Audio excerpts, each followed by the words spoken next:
de la Justice d'alors faisait partie. Ben oui. Qu'est-ce qu'il avait dit en tant que ministre de la Justice? Personne n'a eu droit à la parole, c'est juste le Premier ministre qui nous a briefé la situation qui prévalait et les dispositions qui sont à prendre par rapport au gouvernement. Et la conduite à tenir, c'est tout. Ça n'a même pas duré. D'accord. Les Guinéens l'avaient vu à travers la télé quand il soufflait à l'oreille au président de l'IS pour lui dire non, il y a 3 morts par balle perdue, les autres c'est par bousculade. Vous aussi, vous l'avez vu à la télé? Qui? Le ministre de la Justice, Loalamou. Non, je n'ai pas vu. Mais vous en avez entendu parler? Non, première nouvelle. D'accord. D'accord. Bien. Même s'il s'avère vrai que vous n'aviez pas reçu d'un courrier de la part de la société civile ou de notre leader politique pour la tenue du meeting, est-ce que cela donnait autant le droit aux uns et aux autres d'aller massacrer les manifestants au stade? Je condamne fermement l'utilisation disproportionnée de la violence. D'accord. Est-ce que c'est à vous d'ailleurs que le courrier devrait être directement adressé ou bien à une autre structure, à un autre service? Je l'ai dit, j'ai déjà répondu à cette question, maître. D'accord. Ok. Bien. Dites-moi, monsieur le ministre, quand il y a de telles violences, de tels crimes qui se commettent dans un pays organisé, où il y a un chef d'État, un commandant en chef des forces armées, c'est à lui qu'on doit tenir responsable ou à un simple frère à moi de Poredaka là-bas, dans un pays organisé, structuré, où il y a un chef d'État, un commandant en chef des forces armées. S'il y a de tels événements, de telles priorités se commettent, c'est à lui qu'on doit tenir la responsabilité ou bien à un de mes frères de Poredaka là-bas, un simple cultivateur. Maître, l'objectif de ce procès, justement, c'est de vous à moi, honnêtement, mon ministre, à qui on doit tendre la main pour dire pourquoi vous avez fait ça? Je donne ce pouvoir-là à ce brillant tribunal de tirer les conclusions. D'accord. Monsieur le ministre, parlez-nous des t-shirts confectionnés pour le soutien éventuel de la candidature du président Moussa Dadis Camara. Étant ministre de la jeunesse, tout le monde sait que dans des situations comme ça, les femmes et les jeunes, la jeunesse, sont toujours en effervescence. Et vous étiez ministre de la jeunesse. Parlez-nous de ces t-shirts-là, la confection de ces t-shirts, qui les a commandés? Première nouvelle, je ne suis pas au courant de la confection de t-shirts, maître. D'accord. D'accord. Que savez-vous de ce jour où le capitaine est venu à Boulbiné pour dire, si je ne suis pas né, je le cite, il dit, personne n'est né avec la tenue militaire. Si je veux, je ne me présente pas. Mais si je vais avec persistance, il dit qu'il va se présenter. Parlez-nous de ce jour-là. Où étiez-vous avec lui? J'étais en mission en Côte d'Ivoire. Vous en avez entendu parler? Je n'étais pas là. Quand vous êtes revenu, vous en avez entendu parler? J'ai entendu parler, mais je ne l'ai pas écouté. Très bien. J'étais en mission en Côte d'Ivoire, s'il vous plaît. Dites-moi, monsieur le ministre, le fait de conseiller, le fait pour un ministre de conseiller, monsieur le président de la République, appartient-il à tous les ministres ou bien seulement réservé exclusivement à ses conseillers, à la présidence? C'est un devoir qui appartient à tous les ministres de lui conseiller, de lui prodiguer des conseils, ou bien non, c'est réservé exclusivement aux conseillers du ministre, du président de la République? Non, tout le monde veut conseiller le président. Ah. C'est en fonction des relations et tout. Le travail et tout ça, c'est... Quand vous avez entendu cette nouvelle, sa sortie, pour dire que s'il veut, avec insistance, qu'il va se présenter, qu'est-ce que vous lui avez prodigué comme conseil? J'ai dit que je n'étais pas là, je l'ai appris. Oui. Voilà, donc je ne peux pas commenter ça. Maintenant, vous êtes revenu, vous l'avez vu. Je ne peux pas commenter quelque chose que je n'ai pas vécu, voilà, et que je n'ai pas entendu. J'ai entendu parler de ça, Oui. mais je ne l'ai pas vécu. D'accord. Je ne peux pas vous raconter des histoires ici. Mais quand même, les événements du 28, vous les avez vécus ici en Guinée. Absolument, j'étais à Très bien. Conakry. Qu'est-ce que vous avez dit en termes de conseils au président de la République? En Non, tant mais que ministre. les conseils, c'était juste par rapport à l'apaisement et présenter les condoléances aux familles et compatir à la douleur du peuple, parce que c'est une partie du peuple de Guinée qui a été victime. Monsieur le ministre, il y a un dicton qui dit que quand on subit un mal et qu'on ne réagisse pas contre ce mal, on devient complice de ce mal. Un mal a été commis, une partie de la population guinéenne a été massacrée. Vous, en tant que ministre de la Jeunesse, vous n'avez rien dit comme conseil au commandant en chef des forces armées, et c'est un groupe de militaires qui s'est introduit au stade, vous l'avez entendu? Vous n'avez rien dit au président? Une autre question. J'ai déjà répondu à ça. Monsieur le ministre, vous avez entendu cet autre ministre-là du CNDD à Zérekoré quand il dit c'est Dadis ou la mort? Vous l'avez entendu? Une autre question. D'accord. Monsieur le ministre, vous avez dit que vous ne pouviez pas démissionner. Qui vous en a laissé? Chacun a sa manière de venir au Oui. gouvernement. Moi, je ne pouvais pas, je l'assume, je ne pouvais pas démissionner. Ok. Ce n'était pas une obligation pour moi de démissionner. Ok. Est-ce qu'en nommant quelqu'un à un poste ministériel, on peut lui dire le totem c'est de démissionner? Comment? En nommant quelqu'un à un poste ministériel, est-ce qu'on peut lui dire que le totem c'est de démissionner? Mais on ne peut pas aussi nommer quelqu'un pour lui dire que tu dois démissionner. D'accord. C'est ma réponse à la question. Dites-moi, monsieur le ministre, quand le président s'est rendu avec les journalistes à l'hôpital, vous étiez avec lui? Non. Vous n'étiez pas avec lui. Il était avec qui? Quel autre ministre? Je ne sais pas. D'accord. D'accord. Dites-moi, le premier conseil des ministres qui s'est tenu après les événements, vous avez pris part à ce conseil des ministres? Comment? Après les événements du 28 septembre. Oui. Le gouvernement du CNDD était là toujours. Et il y a eu un conseil des ministres.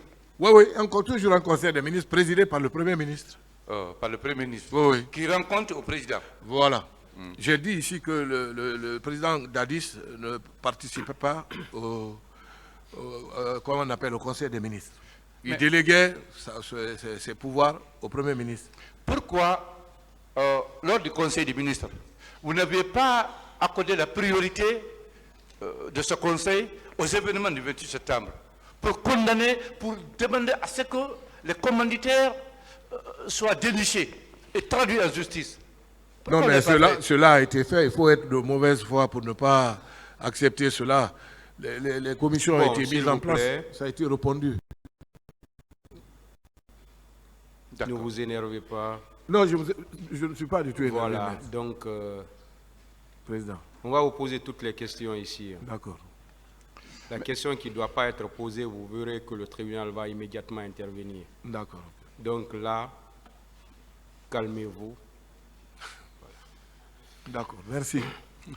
Monsieur le ministre, je vous pose cette question parce que après la tenue de votre conseil des ministres, nous n'avons pas vu le ministre de la Justice qui commandait l'ex-procureur général réagir. Il n'a pas réagi. Personne n'a été interpellé. Il y avait le ministre de la Défense. Il y avait le chef d'état-major général des armées. Mais instruction n'a pas été donnée pour arrêter les assaillants qui sont venus massacrer les paisibles populations au stade. Pourquoi cela? Je ne suis ni l'un ni l'autre, maître, dans ce que vous décrivez. Donc, je ne peux pas répondre à cette question. D'accord, d'accord. Dites-moi, quels sont les rapports qui existaient entre vous et le ministre du grand banditisme et de l'antidrogue, le ministre Tchegolo? Quels sont vos rapports? Ben, c'est des rapports de travail, de fraternité. C'est tout. Je l'ai connu d'ailleurs après la prise du pouvoir. Sinon, je ne le connaissais pas avant. Je l'ai connu après. C'est juste ça. Parce que moi, mes activités ne s'étendaient pas sur son service. Voilà. Les personnes qui ont été interpellées dans le cadre de lutte contre la drogue et le narcotrafiquant, et on ne vous en rendait pas compte de cela en Conseil des ministres? Elhadji Daouda Cissé, président de Dianter, Carlo, etc. Beaucoup d'autres personnalités. On les interpellait, on les rançonnait. On ne vous rendait pas compte, vous ne discutiez pas de cela en Conseil des ministres? Je ne peux pas répondre à cette question. Je vous ai dit que M. Moussa Tiebro n'était pas un membre du gouvernement.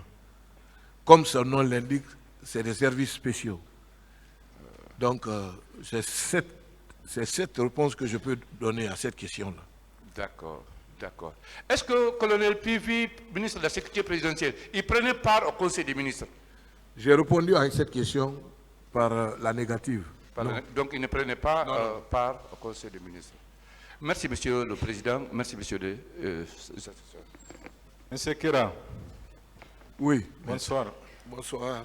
Je vais vous poser 3 ou 4 questions de précision par rapport à votre déposition ici à la barre. Je commence par l'interdiction qui avait été faite de toute activité sportive ou culturelle au niveau du stade, en prélude du match Guinée-Burkina. Est-ce qu'il y a eu une décision expresse interdisant ces activités? Oui, absolument. Ça a été en multiples diffusions. Est-ce qu'on peut avoir les traces de cette décision? Je n'ai pas la copie, mais je crois que la Commission nationale doit avoir la copie. Donc c'est possible de la trouver? Oui, ça a été diffusé en multiples. D'accord. Oui. Ensuite, après les événements, vous avez réitéré que vous avez fait appel à M. KPC et à son entreprise pour faire les travaux au niveau du stade. Vous l'avez fait en tant que ministre, n'est-ce pas? Oui. Est-ce qu'on peut considérer que ça, c'est une décision gouvernementale? Ben oui, dès lors que je suis investi du pouvoir de ministre des Sports, il relève de ma compétence de m'occuper de mon service, de mon département. Vous avez dit également que n'eût été la décision de la FIFA et de la CAF de délocaliser le match, les travaux allaient avoir lieu, n'est-ce pas? Parce que la décision avait déjà été prise. J'ai répondu à cette question déjà, maître. D'accord. Si c'était la raison, est-ce qu'on peut considérer alors que le gouvernement avait décidé de faire les travaux de rénovation avant la commission d'enquête? Non, pas du tout. Je ne vous ai pas dit ça ici, maître. Oui. J'ai peur de vos déclarations. Non, je ne vous ai pas dit ça ici. Le tribunal et tous ceux qui sont dans cette salle sont témoins, je ne l'ai jamais dit. Je peux me permettre, avec la permission du tribunal, de reprendre. Vous avez dit, dès après, parce qu'il y avait un match qui était prévu le 11, vous avez pris une décision, vous avez fait appel à l'entreprise de KPC, qui a accepté d'ailleurs gratuitement. Mais entre-temps, la FIFA et la CAF ont délocalisé le match. C'est ce qui a empêché les travaux. Je vous ai dit qu'une fois sur le terrain, nous avons pensé à ça, mais ce n'était pas possible, vu l'étendue des travaux qu'il y avait à faire et surtout le deuil qui frappait notre pays. Je l'ai dit, je me suis... D'accord, le tribunal va apprécier cette réponse. Enfin, vous avez déclaré également que vous vous êtes rendu au stade en compagnie d'une équipe multimédia après les événements, n'est-ce pas? Oui. Est-ce qu'il y a eu des archives par rapport au travail qui a été effectué par cette équipe multimédia? Je ne suis pas censé connaître cela parce que la presse a pour mission de collecter, de traiter et de diffuser l'information. Et moi, je ne suis pas un journaliste, c'est à eux de faire ce travail-là. Mais c'est vous qui aviez fait appel à l'équipe pour vous accompagner? Oui, mais je ne me suis pas intéressé à ça. s'il vous plaît. D'accord. Le procès verbal d'audition de M. Dadis Camara, en date du 13 juillet 2015, page 13, paragraphe 5. On lui a posé la question, avez-vous vu le film des infractions commises, notamment les viols collectifs? Il a répondu, j'ai bien vu le film. J'ai été sérieusement choqué. C'était pénible de voir les corps des enfants. Est-ce qu'on peut faire un parallèle entre cette réponse et l'équipe multimédia qui vous a accompagné? Aucun parallèle. D'accord. Je vous remercie, Monsieur le Président. Sekira, le président vous a posé la question ici ce matin, à savoir l'objet de votre rencontre avec le Premier ministre après le massacre. Vous avez dit qu'il s'agissait de vous donner des messages d'apaisement. Est-ce que, Sekira, vous pouvez nous dire exactement qu'est-ce que le Premier ministre a dit sur le massacre, en gros? Maître, j'ai répondu à cette question-là. Mais lors de la rencontre, le président Dadis était-il présent? J'ai répondu à cette question aussi. D'accord. Et vous ne voulez plus revenir là-dessus? Non, ben ça sera une perte de temps. D'accord. Alors, vous avez dit que M. Sori, le petit Sori, le directeur du stade, qui vous a appelé, ou que vous lui avez appelé pour lui demander de laisser le stade intact, vous le confirmez? Oui, je le confirme. Alors, quand vous avez parlé, qu'est-ce qu'il vous a dit à propos du massacre? J'ai répondu à cette question, maître. D'accord. Alors, oui ou non, vous lui avez dit de laisser le stade intact pour éviter que les indices de violence à l'intérieur du stade soient dissimulés? J'ai répondu plusieurs fois à cette question, maître. Quelle était la réponse? Mais vous la savez, vous la savez. Les indices devaient rester intacts, et voilà. Pardon? Les indices devaient rester intacts. Voilà. D'accord. Alors, 10 jours plus tard, vous-même vous y êtes rendu. Est-ce que vous vous êtes rendu après que la commission d'enquête est passée ou avant? Mais la commission était déjà passée. Alors, vous avez eu l'autorisation de votre hiérarchie pour vous y rendre? Je suis ministre des Sports. Je n'ai pas besoin de hiérarchie. Vous n'avez pas d'hiérarchie parce que vous êtes ministre? Je n'ai pas de hiérarchie pour ça, pour prendre mes responsabilités dans mon département. Mais, M. Kira,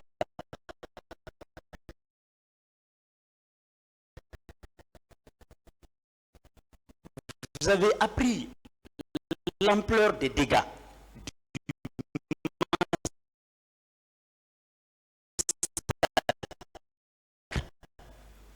Et vous avez entendu beaucoup de choses autour de cela. Est-ce que vous n'étiez pas parti au stade, avec les médias surtout, dans l'optique de démentir ce que les gens apprenaient sur la gravité des dégâts? Personne ne peut, il faut être stupide pour le faire. Personne ne peut faire ça, maître. Je vous prie de me croire que ça n'a aucun lien. Alors, vous avez dit ici dans l'une de vos déclarations que vous croyez beaucoup à Petit Sori. Nous vous croyons. Mais il se trouve que votre déclaration portant sur la prise d'image au stade et celle de ce Petit Sori portant sur également cette prise d'image, il y a une contradiction majeure. Autrement dit, Petit Sori soutient que il a pris des images à l'intérieur. Vous dites que non seulement vous ne lui avez pas donné l'ordre, mais que cela n'a pas été fait. Est-ce que vous pensez que Petit Sori est capable d'aller filmer à l'intérieur du stade sans votre accord? J'ai déjà répondu à cette question, maître, plusieurs fois. Alors, entre ces deux déclarations, qu'est-ce que le tribunal doit prendre? Entre votre déclaration et celle de Petit Sori, qu'est-ce que le tribunal doit prendre? C'est au tribunal d'en tirer les conséquences de droit. Si, croyez-moi que le tribunal en tirera, vous voulez que le tribunal prenne la vôtre ou celle de Petit Sori? Je ne peux pas prendre une décision à la place du tribunal, maître. Alors, vous avez dit que vous vous êtes rendu au stade avec les médias dans l'optique de montrer à la FIFA que il y a toujours la possibilité de maintenir le match qui était prévu. Les images que vous avez prises d'alors, est-ce que vous en disposez toujours? Non, et en plus, je ne suis pas allé pour montrer à la FIFA. Je ne vous ai jamais dit ça, maître. C'était juste faire le constat et puis c'est tout. Voilà. Le constat visait quoi, monsieur? Mais le constat, j'ai déjà répondu à cette question, maître. Il visait à démontrer le démenti? Pas du tout. J'ai toujours dit que je toujours condamné ce massacre-là. Et je continuerai à condamner ce massacre parce que moi, je suis un homme de culture, donc je suis un homme de paix. C'est évident.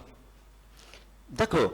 Alors, vous avez dit dans l'un de vos passages ici que vous remerciez la contribution de la société Djicopresse d'avoir porté main forte pour certains travaux au stade. Est-ce que vous voulez dire que le fait que les corps se soient transportés dans les véhicules de Djicopresse a été l'une des contributions inestimables pour vous? Ça, c'est vous qui le dites. Je ne l'ai jamais dit ici. D'accord. Alors, je ne l'ai jamais dit. D'accord, parfait. Alors, nous avons appris que les corps ont été transportés dans les véhicules de Djicopresse. Qu'en dites-vous? Cette affirmation, c'est à vos risques et périls, maître. C'est vous qui le dites et je crois que vous pourrez l'assumer au moment opportun. Moi, je ne l'ai jamais dit ici. Monsieur Keira, moi je suis avocat, je pose des questions, vous n'avez qu'à répondre. Hein? Mais j'ai répondu. D'accord. Vous avez appris que les corps ont été transportés dans ces véhicules, oui ou non? C'est ma première nouvelle, maître. D'accord. Vous étiez ministre à l'époque. Quand il y a eu le massacre, certains ministres ont démissionné. Vous en saviez? Oui. D'accord. Et pourquoi vous n'avez pas démissionné? Je n'ai pas démissionné parce que j'assume. Je n'ai pas voulu démissionner parce que je sais comment j'ai été nommé ministre. Chacun de nous sait comment il est venu. J'assume le fait d'être resté. Voilà. D'accord. Alors, puisque vous assumez, moi j'apprécie cette question de responsabilité, mais je voudrais savoir quel a été votre rôle principalement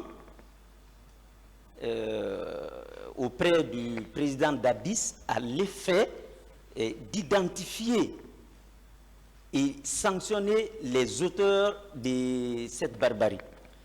En votre qualité de ministre, bien entendu. J'ai répondu à cette question, maître. Qu'est-ce que vous avez dit?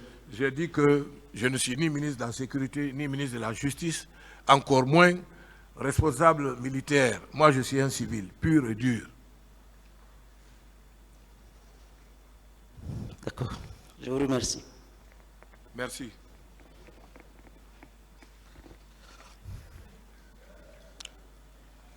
Merci, Monsieur le Président, de m'avoir donné la parole pour poser quelques questions à M. Keira. L'essentiel des questions ayant déjà été posées par les confrères. Alors, M. Keira, je voudrais savoir, est-ce que vous avez participé au dernier Conseil des ministres précédent le 28 septembre 2009? Non, pratiquement, j'étais en Côte d'Ivoire, j'étais en mission. Vous étiez où? En mission, en Côte d'Ivoire. Le dernier conseil des ministres avant le 28 septembre. Oui, bien sûr. D'accord. Vous êtes revenu quand alors? Puisque vous étiez à l'Abbé, non? J'ai été à l'Abbé, mais j'étais pas... je ne peux pas vous dire exactement la date. Je n'ai plus ça dans ma tête. Mais ça veut dire que vous... Mais j'étais à l'Abbé. Oui, mais ça veut dire que vous étiez là, vous avez participé au dernier conseil des ministres. Je ne peux pas vous mentir, maître. Ici, devant ce tribunal, je ne vous dirai que la vérité. D'accord. Voilà. Alors, vous, en tant que ministre, à quel moment il a été décidé que le 28 septembre 2009 soit chômé et férié? Posez cette question au ministre et au président de la République. C'est vous qui êtes là. Alors, donc, je ne peux pas répondre à cette question. Ça ne relève pas de ma compétence. À quel moment vous l'avez appris alors? À la C'est radio, juste comme tout le monde. D'accord. Alors, est-ce que vous étiez au courant qu'il devait y avoir des célébrations ces jours, le 28 septembre? Quelle célébration? Les festivités. Le président Dadis nous a dit qu'il devait y avoir des festivités ces jours. C'était une journée de recueillement. Il a parlé de témoignages qui devraient être faits par certains historiens. Les enregistrements sont là. Hein. Vous étiez ministre à l'époque, ministre de la Jeunesse, des Sports. Ces déclarations n'engagent que lui. Je n'ai pas de commentaire à d'accord. faire. Vous n'étiez pas au courant qu'il devrait y avoir des festivités ces jours, le 28? Je ne peux pas faire de commentaires par rapport à ça, maître. Pas de commentaires. Vous n'étiez pas au courant? Je n'étais pas au courant. D'accord. Alors, est-ce que le gouvernement auquel vous apparteniez avait un programme d'activité le 28 septembre 2009? Spécifiquement, non. Ça veut dire que cette journée a été déclarée chômée, fériée uniquement à cause du massacre qui était en préparation, c'est ça? Ça, c'est vous qui le dites. D'accord. Je voudrais aussi savoir, vous étiez le ministre en charge des sports. Le stade du 28 septembre était sous votre responsabilité, non? Sous ma tutelle, oui. Très bien. Alors, il s'est trouvé que ce jour, en plus des câbles électriques tirés, coupés par les tirs des militaires, il y avait des fils électriques sur les murs qui ont électrocuté les manifestants. Comment il s'est trouvé que ces fils soient là? Vous qui avez la responsabilité de ce stade. Je précise d'abord que je ne suis pas directeur du stade, mais ensuite, la question que vous posez, vous la répondez vous-même. Vous parlez de tirs qui ont causé la coupure des câbles et les câbles ont électrocuté les gens. Vous avez la réponse à votre question. C'est parce qu'il y a eu tir que les câbles se sont coupés. Je ne peux pas aller au-delà de ça. Vous répondez à votre propre question, maître. M. Kera, j'ai dit, il y avait les câbles coupés par tir des militaires et des câbles installés sur les murs qui ont électrocuté les manifestants. C'est ce que j'ai déclaré. Je ne suis pas au courant de ça. C'est ma première nouvelle. En tout cas, les éléments du dossier en font foi. Il y avait des fils électriques sur ces murs qui Je ont ne peux pas le électrocuté, qui ont confirmer. tué les manifestants. Je ne peux pas le confirmer, maître. D'accord. Alors, qui avait les clés de ce stade? Les clés du stade sont avec la direction du stade. Moi, je ne suis pas ministre des stades. C'est ce que je dis au départ. C'est la direction qui gère le stade du 28 septembre. D'accord. Et cette direction est placée sous votre pouvoir, sous votre responsabilité. Je voudrais alors savoir, lorsque vous avez appris qu'il y a eu un drame à l'intérieur de ce stade, est-ce que vous avez cherché à savoir comment ce stade a été ouvert, puisque la clé devait être avec vos subordonnés? Non, je me suis éloigné de ça parce que je me suis dit que les enquêtes devaient commencer et que ce n'est pas de mes prérogatives de faire le travail du tribunal, du procureur ou de la police scientifique. Je ne parle pas d'un travail judiciaire, je n'en parle pas. Mais vous étiez le responsable et ils étaient vos subordonnés. Ils avaient la clé. Les gens sont entrés dans le stade et il y a eu un massacre. Vous pensez que vous ne devez même pas leur demander comment le stade a été ouvert? Vous pensez que cette question doit laisser à l'appréciation du tribunal? Je vous ai dit ici qu'aucun responsable du stade n'était au stade. Et la grande porte du stade n'a jamais été fermée. Si quelqu'un est venu fermer, demandez à ceux qui étaient au stade, c'est eux qui ont dû faire ça. Je ne peux pas le confirmer devant ce tribunal. Et pourtant, les éléments du dossier indiquent qu'à l'arrivée des manifestants, le stade était fermé et vous dites que le stade était ouvert. Le grand stade, allez-y voir même maintenant, vous trouverez que la porte là est ouverte. Ça ne se ferme pas. Donc, pour le 28, le cas spécifique du 28 septembre, vous êtes formel qu'à l'arrivée des manifestants, le stade était ouvert. Je ne peux pas être formel parce que je n'étais pas au stade du 28 septembre, maître. Je l'ai dit plusieurs fois. Je ne réponds pas à cette question maintenant. D'accord.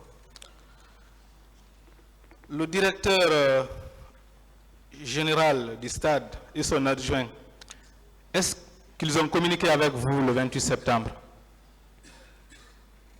J'ai répondu à cette question, maître. Monsieur Kera, est-ce que vous avez répondu à cette question-là? Plusieurs fois ici. Beaucoup ont posé cette question, notamment l'éminent maître Silla et d'autres personnes. Maître Jokame et puis presque tous les avocats ont posé cette question. D'accord, le stade était sous votre responsabilité. Vous avez appris qu'il y a eu massacre le même jour, le 28 septembre. Vous avez appelé qui parmi les responsables directs du stade? Vous avez appelé qui? Mais directement le directeur du stade. Qu'est-ce qu'il vous a dit? Il n'était pas au stade. C'est le lendemain que nous avons parlé au téléphone. Il n'était pas au stade parce que c'était un jour férié, monsieur, maître l'avocat. Voilà. Donc vous ne l'avez pas appelé le 28, c'est le lendemain que vous l'avez appelé. On dit qu'il y a des militaires qui tirent. Moi, je suis un civil. Je ne suis pas fou pour aller là-bas. Ou pour demander à un directeur. Le directeur n'était pas là-bas. S'il vous dit qu'il était là-bas, il vous a menti. Il n'y avait aucun cadre, aucun travailleur du stade là-bas. Parce que c'était un jour férié. D'accord. Qui habitait? Est-ce qu'il y a les gens qui logent dans ce stade-là, les bâtiments qui sont dans le stade? Personne ne loge là-bas? J'ai répondu à cette question, maître. D'accord. Alors, qui était le directeur général des sports, plutôt de la médecine des sports à l'époque? Je ne me rappelle plus, hein, vraiment. Est-ce que c'était docteur Mfamori Touré? Mfamouri a été directeur général de la médecine du sport, mais bon, je ne sais pas à quelle période, je ne me rappelle plus là. D'accord. En tout cas, docteur Mfamori Touré a été entendu par la Commission internationale d'enquête. Il a déclaré être le directeur général de la médecine des sports à l'époque des faits. Ah, okay. D'accord. Alors, il a déclaré qu'il était venu au stade le lendemain du massacre et qu'il a trouvé du sang sur les murs. Vous avez déclaré y être venu 10 jours après et que vous avez trouvé le stade intact. Comment le sang peut se supprimer dans cet espace de 10 jours? Lorsque Mfamouri sera là, docteur Mfamouri sera là, vous pourrez lui poser la question. Moi, j'ai déjà donné ma réponse par rapport au stade. D'accord. Le directeur général adjoint du stade a également déclaré à la commission d'enquête qu'il était venu au stade dès le lendemain et qu'il a vu les gravures sur les murs hostiles au président Dadis. Et que ces gravures, oui, les gravures contenant hostiles au président Dadis, les injures notamment. Et que quelques jours après, ces gravures ont été effacées.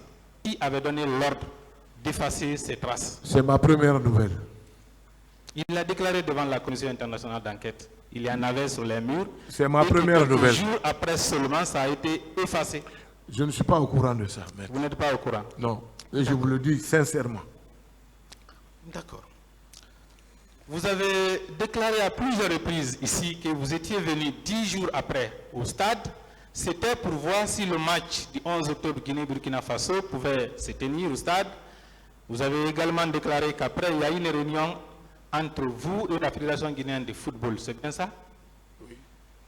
Et que 2 jours après, la CAF a pris la décision de délocaliser le match. Monsieur le directeur, plutôt monsieur le ministre, est-ce que le jour de votre arrivée au stade, la CAF et la FIFA n'avaient pas déjà pris la décision de délocaliser le match? Non. Et j'ai déjà répondu à cette question. Non, c'est pas fini. Là, on va rester sur ça. On va nous arrêter là d'abord. D'accord. Le massacre a eu lieu le 28. Vous avez dit que vous êtes venu 10 jours après. Le président vous a fait le compte. Cela veut dire que vous êtes venu au stade le 8 octobre. OK? Le 8 octobre. 2 jours après, vous avez déclaré que la décision a été prise par la CAF pour délocaliser le match. Si vous ajoutez 2 jours sur le 8, ça fait 10. Vous pensez que un match qui doit avoir lieu le 11 octobre, la CAF peut attendre le 10 octobre pour prendre la décision de le délocaliser? Non, ce n'est pas le 10 octobre. Ce n'est pas possible. Non, non, non. Ce n'est pas le 10. C'est vous qui avez déclaré que vous n'êtes venu au stade que 10 jours après. Oui. Le massacre a eu lieu le 28. 10 jours après le 28 septembre. Ce n'est pas le 8 octobre?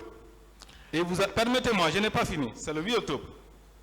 Et vous avez dit qu'après votre visite, 2 jours après, la CAF a pris la décision de délocaliser le match. 2 jours après le 8 octobre, c'est le 10 octobre, monsieur le ministre. Le match a été délocalisé et la date a changé. Je précise. Voilà. D'accord. Ça, je suis formel que la date du match n'a pas changé, monsieur le ministre. Je vais vous lire une publication du site lefaso.net, une publication du 5 octobre 2009 à 2h33 minutes. C'est à Accra, au Ghana, que le match Guinée-Burkina Faso, comptant pour la 5e journée des éliminatoires combinés Coupe d'Afrique des Nations, Coupe du Monde 2010, va se disputer. Compte tenu de la situation tendue qui prévaut en Guinée, a indiqué la Fédération burkinabé de football. Et je vous lis la note électronique envoyée à la Fédération burkinabé de football par la FIFA, et je suis sûr que c'est la même note qui a été envoyée à la Guinée le même jour. La FIFA, au regard de la situation d'insécurité qui règne en Guinée, suite au massacre des manifestants du 28 février 2009 à Conakry, a décidé que la rencontre Guinée-Burkina Faso du 11 octobre 2009 se jouera au Ghana à la même date, même heure, 17h GMT. Ça, c'est la FIFA. C'est la note là, et je suis sûr que c'est la même qui a été envoyée à la Guinée, monsieur le ministre. Certainement, certainement. Ça veut dire que votre visite au stade du 28 septembre avait un autre objectif. Aucun autre objectif, maître. Je ne vais pas m'aventurer dans cette discussion. Ça n'avait aucun objectif. Je n'ai été envoyé par personne. J'ai pris cette décision pour aller, comme je l'ai dit, je ne vais même pas revenir dessus parce que j'ai plusieurs fois répondu à cette question, maître. D'accord. Puisque le 5 octobre déjà, il était connu que le match est délocalisé pour Accra. Et vous nous avez déclaré ici que vous étiez venu au stade pour voir si le match peut avoir lieu. Ça, c'était le 8 octobre. Mais nous, on n'avait pas d'informations par rapport à ça. Je suis sûr. Permettez-moi, la Guinée qui doit accueillir le match, la FIFA peut informer le Burkina depuis le 5 octobre. Et que je vous confirme ici qu'on n'a pas reçu cette information. Monsieur le ministre. C'est seulement après que nous avons été informés. Ne m'amenez pas à lire. Quand est-ce que vous avez été informé? Quand est-ce que vous avez été informé? 2 jours après notre visite. Ça veut dire le 10. Je crois. Pour le match qui devait se tenir le 11. Ouais. Ne m'amenez pas à vous lire même la réaction des joueurs guinéens après l'annonce de la délocalisation du match. Et ça, c'était avant le 10. Même les joueurs guinéens ont réagi avant le 10 dont vous dites que c'est la date, le jour dont la CAF a pris la décision de délocaliser le match. Monsieur le ministre, dites à ce tribunal quelle est la raison, l'objectif réel de votre présence au stade avec les journalistes. Ma présence n'a aucune connotation que celle de faire le constat de visu et de préparer ce match-là. Aucune autre connotation, maître. Je le dis devant ce tribunal-là, à haute et intelligible voix. C'est sûr, et je vous prie de me croire. Ça, je ne peux pas croire parce que c'est Ok, alors très simple. vous êtes libre de dire ce que vous voulez, mais moi c'est ça ma position. Que les joueurs guinéens réagissent à la délocalisation des matchs, que le ministère des Sports ne soit pas informé de cette délocalisation. Quel joueur Je peux vous sortir la réaction de Fodé Mansaré le 9 octobre après la délocalisation du match. Et vous dites que la CAF a pris la décision de délocaliser le match le 10 octobre. C'est difficile quand même à vous croire. Non, moi je vous dis, peut-être qu'il y a eu des problèmes, je n'arrive pas à bien cerner les dates, mais c'est comme ça. C'est 2 jours après ma visite au stade que nous avons été informés. Ça, je vous le confirme. Merci, Voilà. Monsieur le Président. Je voudrais me limiter là. Merci beaucoup. Merci, Monsieur le Président, honorable assesseur, de m'avoir passé la parole. Bonsoir, Monsieur Keira. Bonsoir. Monsieur Keira, dans votre procès verbal de déposition de témoins, vous aviez déclaré ce qui suit. Je précise que, dès après ces événements, beaucoup de rumeurs circulaient. Beaucoup disaient que tel ou tel voulait se rendre au stade pour effacer les traces laissées par les événements. Vous confirmez cette déclaration? Ben oui, ça se disait. Ça se disait, c'est pour ça qu'il fallait faire attention. Quels sont les noms que vous aviez appris en ce moment qui voulaient venir? Je ne peux pas vous donner de nom, maître, mais ça se disait. Sur les ondes, ça se disait partout. Mais je ne peux pas vous donner de nom. D'accord. Pour vous, qui avait intérêt à ce que les traces de ces crimes soient effacées? Comment? Qui avait intérêt à ce que les traces de ces crimes soient effacées? Mais personne n'a intérêt parce que nous cherchons la manifestation de la vérité ici, maître. Personne n'a intérêt. Vous avez également parlé de la commission de restitution des corps. Qui présidait cette commission? Mais je crois que c'est le ministre Koutoubou. Monsieur. Sano. Quel était le rôle assigné à chacune de ces commissions? Je ne peux pas vous dire parce que cela est du pouvoir discrétionnaire du président de la République qui a mis en place ces commissions. D'accord. Est-ce que vous aviez continué à fréquenter le camp Alpha Yaya Diallo après les massacres du 28 septembre? Ben oui, parce que j'étais ministre. Vous aviez rencontré le président Moussa Dadis Camara? Oui, plusieurs fois. C'est mon Quel président. était son état d'âme? Son état d'âme, je vous l'ai dit, c'était un président choqué. Je vous l'ai dit sincèrement, choqué par rapport à ce qui est fait. Bon, mais c'est déjà fait. Voilà, c'est ce que je peux dire. D'accord. Est-ce Mais- que vous aviez appris ou constaté la présence des éléments non militaires au camp après les massacres? Non, je ne partais pas régulièrement au camp. C'est quand le président a besoin de moi ou moi quand j'ai besoin du président. D'accord. Est-ce que le choix de M. Kerfala Kamara KPC pour la mise en état d'exploitabilité du stade pour vous était fortuit? Je pense que c'est parce que c'est lui qui a l'expertise de le faire. Et il a l'habitude de nous aider, il nous a toujours aidés. C'est tout.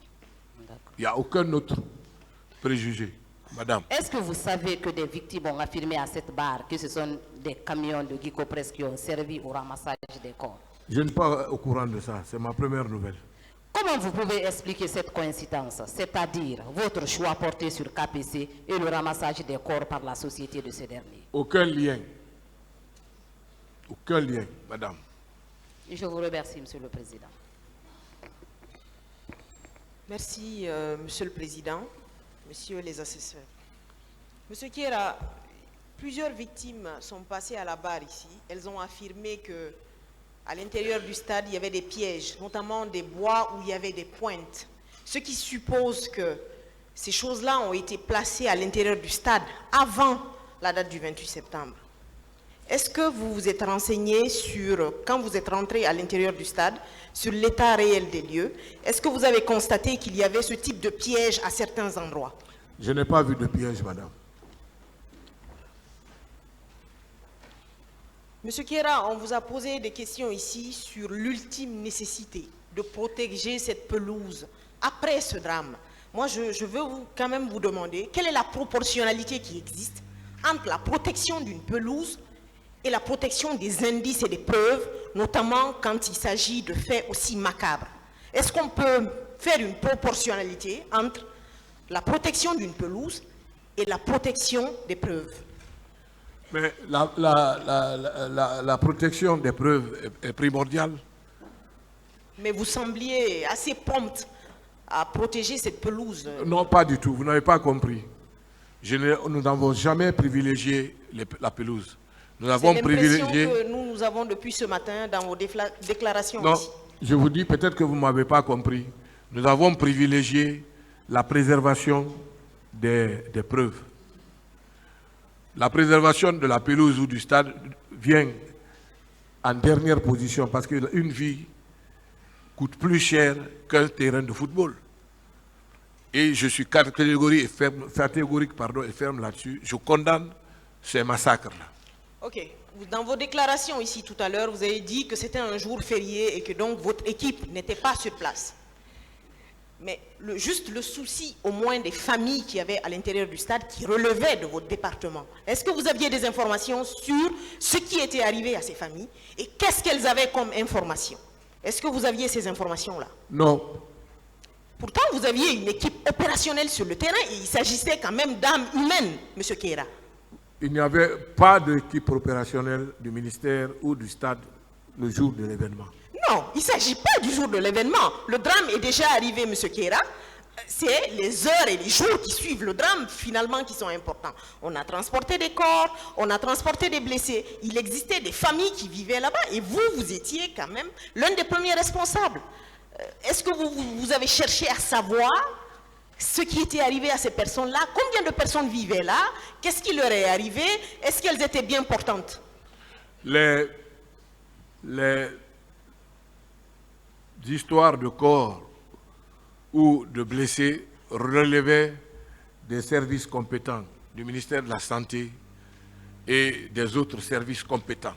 Cela Ce qu'elle pas veut de notre savoir, compétence. je pense que vous ne vous comprenez pas. Oui. Ce qu'elle veut savoir, vous avez dit ici qu'il y avait des fonctionnaires de votre département qui logeaient dans le stade. Ah oui.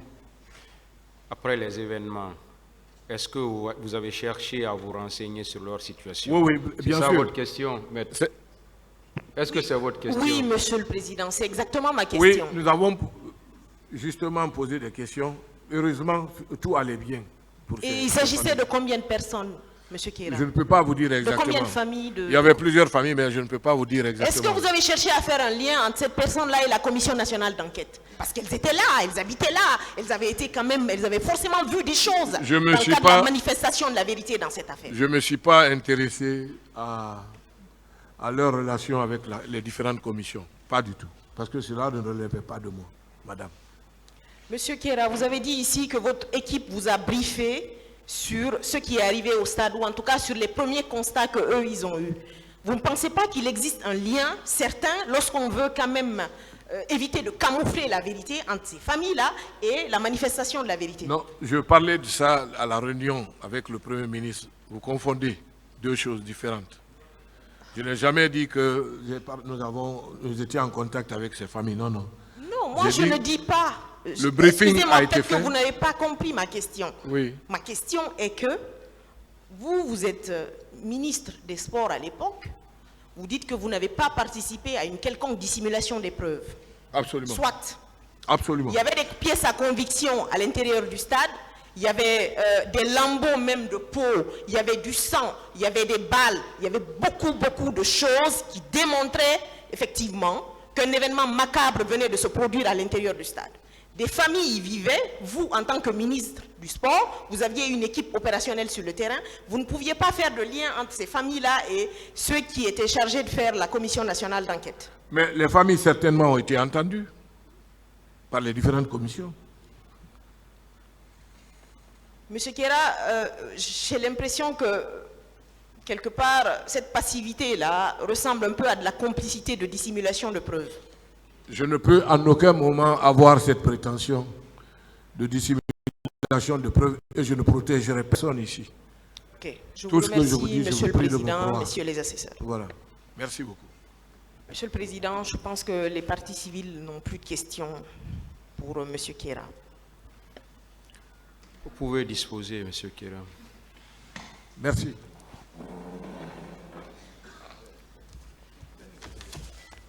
Le tribunal renvoie cette affaire au 22 janvier 2024 pour la suite des débats. L'audience est levée.